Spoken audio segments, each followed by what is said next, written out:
Replacement and cleaning.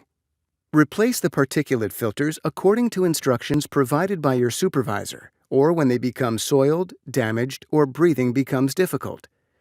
Replace the chemical cartridges in accordance with your workplace's established change schedule, or earlier if smell, taste, or irritation from contaminants is detected. Clean the facepiece between uses by removing cartridges and filters and immersing in warm cleaning solution. Do not clean with organic solvents, which may degrade some respirator components. Make sure the water temperature does not exceed 120 degrees Fahrenheit. Scrub with a soft brush until clean. Add neutral detergent if necessary. Do not use cleaner containing lanolin or other oils. Disinfect the facepiece by soaking it in a solution of quaternary ammonia disinfectant or sodium hypochlorite or other disinfectant. Rinse the facepiece in fresh, warm water and air dry in a non-contaminated atmosphere.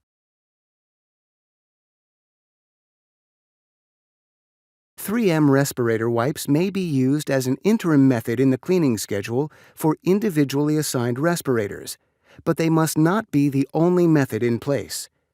When not in use, store your respirator in its resealable storage bag or other suitable storage container away from the contaminated areas.